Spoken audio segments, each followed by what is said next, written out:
Okay friends, तो आज के इस नई वीडियो में हम आपसे बात करने वाले हैं किसी भी व्यक्ति का हाथ एवं पैर कांपने पर किन दवाइयों का उपयोग करके हम उसका जो है वो इलाज करते हैं।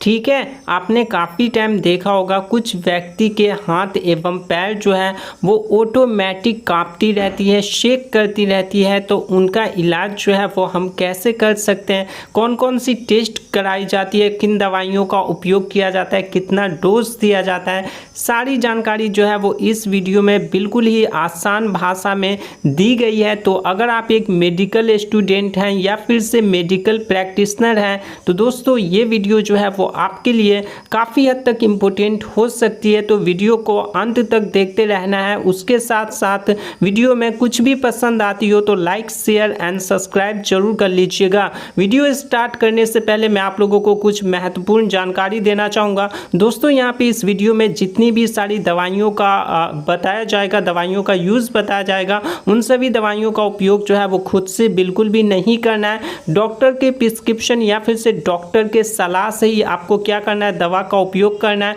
अगर आप खुद से उपयोग करते हैं और कोई भी प्रॉब्लम या साइड इफेक्ट होता है तो उसके जिम्मेदार जो है वो आप खुद होंगे। ठीक है, ये वीडियो बेसिकली नॉलेजेबल पर्पस के लिए बनाया गया है। तो चलिए हम समझते हैं हाथ पैर कांपना क्या होता है या फिर से हाथ पैर कांपना किसे कहते हैं। तो मैंने यहाँ पर इंग्लिश में भी डेफिनेशन लिख रखा है, उसके साथ साथ हिंदी में भी डेफिनेशन जो है वो लिख रखा है। तो अगर आप एक इंग्लिश मीडियम के स्टूडेंट हैं या फिर से हिंदी मीडियम के स्टूडेंट हैं तो आपको जो है वो किसी भी में प्रॉब्लम नहीं होना चाहिए, क्योंकि मैंने यहाँ पे इंग्लिश और हिंदी दोनों में क्लियर कर रखा है। वैसे चलिए मैं आप लोगों को हिंदी भाषा में जो है वो क्लियर कर देता हूं कि हाथ पैर कांपना जो होता है वो क्या होता है। तो मेडिकल भाषा में इसे हम ट्रीमर कहते हैं। यह इनवॉलेंट्री होता है, मतलब इसमें हमारा शरीर जो है वह हमारे काबू में बिल्कुल भी नहीं रहता और वह कांपने लगता है। ठीक है, शेक करने लगता है। आपने काफ़ी टाइम देखा होगा कुछ कुछ व्यक्ति को ऐसा होता है कि वो लिख रहे होते हैं तो उनका हाथ जो है ना वो कांपता रहता है। उसके साथ साथ वो पानी पी रहे हैं तो ग्लास भी यहाँ पे जो है वो शेक करने लगता है। ठीक है, या शेक करता रहता है, उसका फिर से पाँव कांपने लगता है। तो ये प्रॉब्लम जो है वो हमारे हाथ पैर कांपने में देखने के लिए मिलती है और इससे ही हम लोग हाथ पैर कांपना या फिर से ट्रीमर कहते हैं। देखिए मेडिकल टर्म में तो इसे हम ट्रीमर कहते हैं, बाकी यहाँ पे जो नॉर्मली बोला जाता है वो यहाँ पे हाथ पैर कांपना ही बोला जाता है। चलिए हम जानते हैं इसके लक्षण के बारे में कि क्या क्या लक्षण जो है वो हमें देखने के लिए मिल सकती है। किसी भी व्यक्ति का हाथ पैर कांप रहा है तो कौन कौन सी लक्षण जो है वो देखने के लिए मिलती है। तो सबसे पहला सिम्टम्स हमारा आता है शेकिनेस इन हैंड। आप यहाँ पे देख सकते हैं, मतलब कि हाथ का शेक होना, हाथ का हिलते रहना, कांपते रहना, ये आपके सिम्टम्स जो है वो देखने के लिए मिल सकते हैं लक्षण। उसके बाद अनएबल टू होल्ड थिंग्स, मानिए किसी भी व्यक्ति का हाथ पैर यहाँ पे कांप रहा हो और उसे जो है ना वो हम एक ग्लास दे देते हैं, उसके बाद ग्लास में पानी भरा हुआ होता है एंड उसे हम कहते हैं 10 to 20 सेकेंड्स पकड़ने के लिए। तो दोस्तों वहाँ पे क्या होता है, उनका हाथ जो है ना वो शेक करते रहता है तो वो ग्लास भी जो है ना वो हिलता डुलता रहता है। ठीक है, शेक होता रहता है। इस कंडीशन में भी आप लोगों को यहाँ पे हाथ पांव कांपना देखने के लिए मिल सकता है। जैसे कि आप यहाँ पे देख ही सकते हैं अनेबल टू होल्ड थिंग्स, मतलब कि कोई भी पदार्थ को वो प्रॉपरली जो है वो पकड़ नहीं पाते हैं। पकड़ने के बाद वो जो है वो शेक होता रहता है, मतलब कि हिलता डुलता रहता है। क्यों? क्योंकि हमारा हाथ पैर जो है वो काँप रहा है। अगला पॉइंट हमारा आता है कैन नॉट होल्ड ग्लास। जैसा कि मैंने आपको अभी बताया कि कोई भी ग्लास को वो व्यक्ति प्रॉपरली नहीं पकड़ पाएगा, ग्लास जो है वो हिलता डुलता रहेगा, क्योंकि उस व्यक्ति का हाथ भी जो है वो काँप रहा होता है, इसीलिए वो ग्लास को भी प्रॉपरली नहीं पकड़ पाते हैं। अगला यहाँ पे जो पॉइंट हमारा आता है वो दोस्तों शेकिंग ऑफ फिंगर्स, मतलब कि हमारी उंगलियों का हिलना डुलना, शेक होना, वॉइस का कपकपाना। किसी भी व्यक्ति से वो व्यक्ति जब बात कर रहा हो, जिनका हाथ पैर यहाँ पे काँप रहा हो, वो व्यक्ति किसी नॉर्मल व्यक्ति से बात कर रहा हो तो उनका वॉइस का भी जो है ना वो शेक होना, कपकपाना, ठीक है, ये सिम्टम्स मिल सकते हैं। अगला पॉइंट हमारा आता है डिफ़िकल्टी राइटिंग एंड ड्राइंग। आप यहाँ पे देख सकते हैं इसमें क्या होता है। तो देखिए जिन व्यक्ति का यहाँ पे हाथ एवं पैर कांप रहा हो, उनसे अगर कोई भी वर्ड आप लिखवाओगे तो वो प्रॉपरली क्लियर जो है वो नहीं लिख पाएंगे। जैसा कि यहाँ पे आप देख सकते हैं, मैंने जो है वो यहाँ पे पिक भी लगा रखा है। वैसे मैं आप लोगों को एग्जाम्पल के थ्रू एक्जैक्टली अच्छे तरीके से क्लियर कर देता हूँ। अगर कोई नॉर्मल व्यक्ति है, ठीक है, जिनका हाथ एवं पैर बिल्कुल भी नहीं काँप रहा है, तो उनसे अगर कोई वर्ड लिखवाओगे, एग्जाम्पल में अगर हम ले के, तो वो के जो है ना वो कुछ इस प्रकार से लिखेंगे, ठीक है। लेकिन वहीं पे जिन व्यक्ति का हाथ एवं पैर काँप रहा हो और उन्हें बोलेंगे कोई वर्ड लिखने के लिए, फॉर एग्जाम्पल में के, तो वो एक के जो है ना कुछ इस प्रकार से लिखेंगे, ठीक है। कुछ इस प्रकार से कपाहट उनके अंदर देखने के लिए मिलेगी। क्यों? क्योंकि उनका हाथ एवं पैर काँप रहा होता है, जिस वजह से वो कोई भी वर्ड जो है वो क्लियरली नहीं लिख पाते हैं। जैसे कि एक और एग्जांपल हम लोग समझ लेते हैं। अगर जिन व्यक्ति का हाथ एवं पैर बिल्कुल भी नहीं काँप रहा है, उससे कुछ इस प्रकार से हम लोग बोलेंगे कि हाँ भैया स्ट्रक्चर आप बनाओ, तो वो कुछ इस प्रकार से बनाएंगे, ठीक है। ऐसे कुछ बना देंगे, वो देख रहे हैं आप यहाँ पर।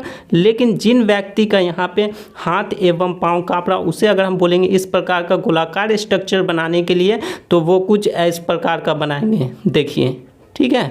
उनका ऐसे ऐसे, ठीक है, ठीक से वो जो है वो क्लियरली नहीं बना पाएंगे। क्यों? क्योंकि उनका हाथ जो है वो शेक कर रहा होता है, काँप रहा होता है, इसलिए वो गोलाकार स्ट्रक्चर भी ठीक से नहीं बना पाते हैं। अब हम चलिए जानते हैं इसके कारण के बारे में कि किन कारण की वजह से जो है वो हमारे को हाथ पैर काँपने लगता है, या किसी भी व्यक्ति का हाथ पैर जो है वो किन कारण की वजह से काँपता है।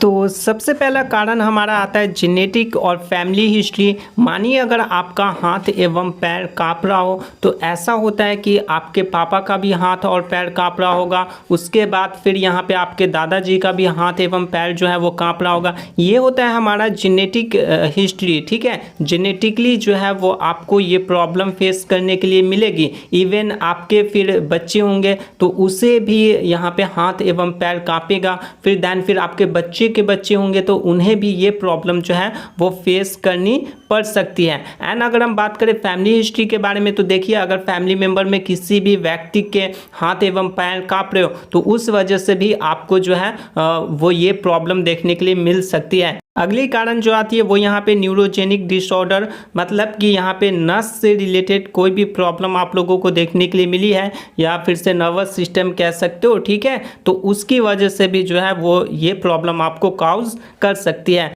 और मल्टीपल स्क्लेरोसिस, उसके बाद पार्किंसंस डिसीज़, मतलब कि इसमें क्या होता है, पार्किंसंस डिसीज़ में हमारी विटामिन डी की डिफिशियंसी हो जाती है, जिसकी वजह से ये पार्किंसंस डिसीज़ हमारे को देखने के लिए मिलती है। तो उससे ठीक करने के लिए क्या करते हैं, तो विटामिन डी का हम यूज़ करते हैं। तो किसी भी व्यक्ति के अंदर कह सकते हो कि विटामिन डी की डिफिशियंसी की वजह से भी जो है वो हाथ पैर काँपने लगता है। उसके बाद आता है मरकरी पॉइजनिंग, मरकरी किसी व्यक्ति ने अगर खा ली हो, मर्क्यूरी पॉइजनिंग हो रही हो उसे, उसी वजह से, तो दोस्तों यहाँ पे वो भी कारण जो है वो बन सकता है हाथ पैर काँपने का। आप लोगों को होपफुली डाउट्स जो है वो क्लियर हो रहे होंगे और काफ़ी अच्छे तरीके से समझ में आ रही होगी। अगर दोस्तों आपको समझ में आ रही है तो आपको क्या करना है, वीडियो लाइक करना है और चैनल को सब्सक्राइब करना है, ताकि ऐसी ही इन्फॉर्मेटिव वीडियो जो है वो आपको फ्यूचर में इस चैनल के ऊपर मिलती रहे। तो अगले यहाँ पे कारण के बारे में बात करें तो देखिए यहाँ पे है ही विटामिन डी डिफिशियंसी, मतलब कि विटामिन डी की कमी हो जाना हमारे बॉडी में, जिस वजह से हाथ पैर काँप सकता है। हाइपरथायरॉयडिज्म, मतलब कि दोस्तों हमारे बॉडी में जो थायराइड हार्मोन रिलीज होता है वो ज़्यादा रिलीज होने पर हमारे को क्या हो सकता है, तो हाथ पैर काँपने की प्रॉब्लम जो है वो हो सकती है। मेडिसिन साइड इफ़ेक्ट्स, मतलब कि आपको जो है वो कोई भी मेडिसिन के साइड इफ़ेक्ट्स देखने के लिए मिलती है, तो उसकी प्रॉब्लम जो है वो कारण बन सकता है हाथ पैर काँपने की, ठीक है। होपफुली आपको जो है वो एक एक पॉइंट क्लियर हो रही होगी। कोई भी डाउट्स है तो आप यहाँ पे कमेंट सेक्शन में पूछ सकते हैं। अगला पॉइंट हमारा आता है stroke and traumatic brain injury, मतलब कि यहाँ पे कोई भी ब्रेन इंजरी हो गई हो या फिर से सदमा लग गया हो, तो इस वजह से भी आपको यहाँ पे हाथ पैर काँपने के लिए मिल सकता है। एंग्जाइटी और पैनिक अटैक, ठीक है, एंग्जाइटी या फिर से पैनिक अटैक के वजह से भी होता है। उसके बाद लीवर एंड किडनी फेलियर, समझ रहे हैं ना आप। यहाँ पे आपको थोड़ा सा दिखा देता हूँ। तो ये देखिए, लीवर एंड किडनी फेलियर भी हमारा हो सकता है। और ओल्ड एज, मतलब कि जब आपकी एज जो है वो ज़्यादा हो जाती है, बुढ़ापे वाले कंडीशन में आ जाता है कोई भी व्यक्ति, तो यहाँ पे उनकी हाथ एवं पैर जो है ना वो क्या होता है, कांपने लगता है। आपने ज़्यादातर देखा होगा कि बूढ़े लोगों के हाथ एवं पैर जो है ना वो कांपते रहते। क्यों? तो उनका हाथ एवं पैर कांपने का ये कारण हो सकता है कि उनकी एज जो है वो ज़्यादा हो चुकी है, जिस वजह से हमारे बॉडी की जो कॉमनली नीड्स होती है वो भी फुलफिल नहीं हो रही है, कंप्लीट नहीं हो पा रही है। ठीक है, जो भी केमिकल है वो प्रॉपरली रिलीज नहीं हो रहा है, या कह सकते हो जैसे यहाँ पे विटामिन डी की डिफिशियंसी हो रही है। काफ़ी सारे कारण हैं जो कि मैंने अभी आपको कुछ कारण बताए। तो इन कारण में से कोई भी कारण की वजह से भी जो है वो हमारे को ओल्ड एज में हाथ पैर कांपने की प्रॉब्लम ज़्यादातर देखने के लिए मिलती है। आपने काफ़ी टाइम देखा होगा कि बूढ़े लोगों को जो है वो हाथ पैर उनकी काफ़ी कांपती रहती है। अब हम चलिए बात करते हैं यहाँ पे टेस्ट के बारे में कि किन किन टेस्ट कराकर जो है वो हम पता कर सकते हैं कि हमारा हाथ पैर जो है वो कांप रहा है, तो किन दवाइयों का हम उपयोग करेंगे। तो सबसे पहली टेस्ट जो हमारी आती है वो दोस्तों यहाँ पे मेडिकल हिस्ट्री आती है। जैसा कि मैंने अभी आप लोगों को कारण में बताया कि यहाँ पे मेडिसिन की जो है ना वो साइड इफ़ेक्ट भी हमारे को देखने के लिए मिल सकती है, जिसके वजह से हमारे को ये हो सकता है, ठीक है, हाथ पैर कांप सकता है। आपको होपफुली ध्यान में होगा। तो देखिए यहाँ पे मेडिकल हिस्ट्री का मतलब क्या होता है कि जिस भी व्यक्ति का हाथ एवं पैर कांप रहा हो उनकी मेडिकल हिस्ट्री देखना, कौन कौन सी प्रॉब्लम्स की उन्होंने दवा खाई है और एक्चुअल में क्या उन दवाइयों के साइड इफ़ेक्ट की वजह से जो है वो हमारे को हाथ पैर कांप रहा है, तो उनका मेडिकल हिस्ट्री रिव्यू करना। देन फिर अगला जो टेस्ट आता है वो दोस्तों ब्रेन CT स्कैन, जिसे हम MRI भी कहते हैं, तो वो करवाना। उसके बाद फिजिकल एग्जामिनेशन। फिजिकल एग्जामिनेशन में क्या होता है, तो डॉक्टर आपको जो है वो फिजिकली देखेंगे एंड यहाँ पे वो ये चेकआउट करेंगे कि कोई भी न्यूरोजेनिक प्रॉब्लम तो नहीं है, या फिर से कोई भी पैनिक अटैक तो नहीं आया, कोई भी इंजरी तो हमारे बॉडी में नहीं हो रखा है, मतलब कि पेशेंट के बॉडी में नहीं हो रखा है। वो यहाँ पे फिजिकली एग्जामिनेशन में पता किया जाता है। जैसा कि मैंने आपको कारण में बताया, देखिए यहाँ पे पैनिक अटैक हो गया, ठीक है, उसके बाद ट्रॉमेटिक ब्रेन इंजरी हो गया। तो ये सभी इंजरी मतलब कि चोट लगना या फिर से घाव वाव हो गए हो, एक्सीडेंटल कंडीशन हो गए, तो वो भी यहाँ पे जो है वो फिजिकली एग्जामिनेशन में चेक किया जाता है, क्योंकि कहीं ना कहीं उनकी वजह से भी तो हमारे को हाथ पैर कांपने की प्रॉब्लम देखने के लिए मिलती है, कारण वो होता है। उसके बाद हमारा आता है न्यूरोलॉजिकल एग्जामिनेशन, ठीक है, न्यूरॉन से रिलेटेड कोई भी प्रॉब्लम तो नहीं हो रखा। उसके बाद आता है blood and urine test. Blood test किया जाता है पेशेंट का और यूरिन टेस्ट जो है वो किया जाता है। देन फिर आता है राइटिंग और ड्राइंग टेस्ट। क्या होता है उस कंडीशन में, तो देखिए उस कंडीशन में जिस भी व्यक्ति का हाथ एवं पैर कांप रहा होता है उन्हें जो है ना वो राइटिंग मतलब कि लिखाया जाता है। मानिए कुछ भी सेंटेंस दे दिया गया हो 4 लाइन का 3 लाइन का, एंड उसे डॉक्टर कहते हैं कि हाँ भैया आप इसे जो है वो कंटिन्यूसली लिखिए। देन यहाँ पे डॉक्टर अनुमान लगाते हैं, ठीक है, वहाँ पे एज्यूम करते हैं कि हैंडराइटिंग अगर ऐसी है, अगर पेशेंट को लिखने में कोई भी प्रॉब्लम नहीं हो रही है। फॉर एग्जांपल के लिए अगर हम लेते हैं तो देखिए यहाँ पे मैं अगर एस लिखूँ, ठीक है, तो अगर हाथ एवं पैर नहीं कांप रही हो तो वो व्यक्ति जो है वो एस कुछ इस प्रकार से लिखेगा। लेकिन वहीं पर अगर किसी व्यक्ति का हाथ एवं पाँव कांप रहा हो तो एस वो कैसे लिखेगा, देखिए देखिए, ठीक है, वो ऐसे कुछ एस लिखेगा, क्लियरली नहीं लिख पाएगा। तो डॉक्टर उससे क्या करते हैं, अनुमान लगाते हैं कि एक्चुअल में प्रॉब्लम जो है वो कितनी क्रिटिकल है, तो उसी बेसिस पे डॉक्टर मेडिसिन प्रिस्क्राइब करते हैं। तो यहाँ पे हैंडराइटिंग एंड ड्राइंग टेस्ट भी किया जाता है, कुछ ड्रॉ भी करवाते हैं डॉक्टर, कोई भी चित्र वित्र हो गया वो ड्रॉ करवाते हैं। उससे यहाँ पे पता लगाते हैं कि एक्चुअली प्रॉब्लम कितनी बड़ी है और कौन कौन सी मेडिसिन प्रिस्क्राइब करनी है। होपफुली आपको जो है वो काफ़ी अच्छे तरीके से समझ में आ रही होगी। और दोस्तों अगर समझ में आ रही है तो लाइक एंड सब्सक्राइब जरूर कर लेनी है। और अगर आप एक मेडिकल स्टूडेंट हैं तो आपको क्या करना है, इन सभी का आप स्क्रीनशॉट ले सकते हैं या फिर से कॉपी में नोट डाउन ज़रूर कर लीजिएगा, क्योंकि ये सभी जानकारी आपको अवश्य होनी चाहिए। अब हम चलिए बात करते हैं कि किन दवाइयों का उपयोग करके हम इसे जो है वो ठीक कर सकते हैं। उससे पहले मैं आप लोगों को बताना चाहूँगा कि इन सभी दवाइयों में से कोई भी दवाइयों का उपयोग जो है वो खुद से बिल्कुल नहीं करना है। डॉक्टर के प्रिस्क्रिप्शन या फिर से सलाह से ही उपयोग करना है, क्योंकि ये जानकारी सिर्फ और सिर्फ नॉलेजेबल पर्पस के लिए दिया जा रहा है, ना कि आपको उपयोग करने के लिए। तो देखिए यहाँ पे थेरेपी जो है मतलब कि उपचार, ट्रीटमेंट, रिमेडी, हीलिंग, ठीक है, वो कुछ इस टाइप से होती है, जैसे कि फिजिकल थेरेपी हो गया, स्पीच लैंग्वेज थेरेपी हो गया and occupational therapy. Occupational therapy का मतलब क्या होता है? तो देखिए ऑक्यूपेशनल का ही मतलब होता है रिमेडी, हीलिंग, ट्रीटमेंट, उपचार, ठीक है, ये एक ही वर्ड है सारे। उसके बाद हमारा आता है deep brain stimulation, BDS surgery option, ठीक है, सर्जरी के थ्रू भी जो है वो हम क्या करते हैं, इससे ठीक कर सकते हैं। अब हम चलिए जानते हैं दवाइयों के बारे में। मानिए किसी भी व्यक्ति का सीवियर कंडीशन नहीं है, नॉर्मल सा है, नॉर्मल से हाथ पांव का कांप रहे हैं, तो उसमें जो है वो कौन कौन सी दवा का उपयोग करके हम उससे ठीक कर सकते हैं। वैसे मैं आप लोगों को काफ़ी सारी डिटेल वीडियोज़ जो है वो इस चैनल पर लाने वाला हूँ, तो नो डाउट आप लोग सब्सक्राइब करके ज़रूर रख लेना। तो सबसे पहला हमारा मेडिसिन जो आता है वो दोस्तों प्रीमीडोन टैबलेट आता है। आप यहाँ पे देख सकते हैं प्रीमीडोन टैबलेट USP। देखिए यहाँ पे आपने मेडिसिन के पैकेजिंग पे IP, BP, USP ये देखा होगा, तो इसका मतलब क्या होता है, ये चीज़ आपको ध्यान में रखना है ताकि आपको नेक्स्ट टाइम से कोई भी प्रॉब्लम ना होगा। कोई भी पूछेगा तो आप एक लाइन में बता दोगे कि हाँ भाई इसका मतलब ये होता है। देखिए IP का मतलब होता है इंडियन फार्माकोपिया, BP का मतलब होता है ब्रिटिश फार्माकोपिया और USP का मतलब होता है यूनाइटेड स्टेट फार्माकोपिया।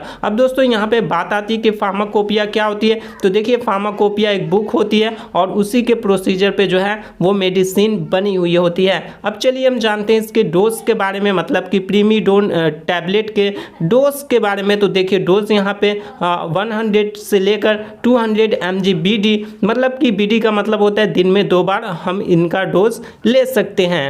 तो दोस्तों यहाँ पे हमारा अगली मेडिसिन जो आता है वो प्रोप्रानोलोल टैबलेट आता है, और आप यहाँ पे देख सकते हैं प्रोप्रानोलोल HCl, मतलब कि HCl का मतलब होता है हाइड्रोक्लोराइड 20 mg। ये हमारा 20 क्या हो गया, इसका mg हो गया। अब चलिए हम जानते हैं इसके डोज के बारे में। तो 40 से लेकर 80 mg मैक्सिमम आप ले सकते हैं। तो यहाँ पे 160 mg जो है वो मैक्सिमम ले सकते हैं, बट नॉर्मली जो लिया जाता है वो 40 से लेकर 80 mg BD एंड QID ले सकते हैं। देखिए BD का मतलब तो मैंने आपको बता ही दिया है कि दिन में 2 बार होता है, ठीक है, BD का मतलब हो गया दिन में 2 बार।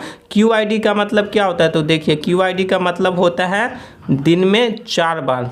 ये आपको ध्यान में रखना है। QID अगर आपको यहाँ पे देखने के लिए मिलता है तो QID का मतलब हो गया हमारा दिन में 4 बार, ठीक है। वो देखिए ये आपको क्लियर कर देता हूँ, यहाँ पे आपको डॉक्टर के प्रिस्क्रिप्शन या फिर से पुर्जे पे देखने के लिए मिल सकता है। OD का मतलब होता है दिन में 1 बार, ठीक है। BD का मतलब यहाँ पे हमारे को होता है दिन में 2 बार। TDS का मतलब होता है दिन में 3 बार और QID का मतलब होता है दिन में 4 बार, ठीक है। तो ये आपको ध्यान में रखना है। तो ये दवा आप कैसे ले सकते हो? तो 40 से लेके 80 mg आप यहाँ पे BD या QID ले सकते हो, दिन में 2 या 4 बार ले सकते हो, बट मैक्सिमम डोज जो आपको लेना है वो 160 mg ही लेना है, ठीक है। ये चीज़ आपको ध्यान में रखनी है, क्लियर। अब चलिए अब हम बात करते हैं अगली मेडिसिन के बारे में। तो दोस्तों हमारा अगला मेडिसिन जो आता है वो आता है क्लोनाजिपाम टैबलेट, ठीक है। क्लोनाजिपाम टैबलेट आप यहाँ पे देख सकते हो, ये एक माउथ डिजॉल्विंग टैबलेट होता है, 1 mg में आता है। माउथ डिजॉल्विंग का मतलब क्या होता है? तो आप उसे मुंह में रखोगे, ठीक है, माउथ में रखोगे, उसके बाद वो ऑटोमेटिक जो है ना वो क्या हो जाएगा, डिजॉल्व हो जाएगा, घुल जाएगा। आपको पानी पीने की ज़रूरत जो है वो बिल्कुल भी नहीं पड़ेगी। अब चलिए हम बात करते हैं इसके डोज के बारे में। तो 0.5 mg से लेकर 5 mg in a day TDS ले सकते हैं। TDS का मतलब अभी मैंने आपको बताया दिन में 3 बार,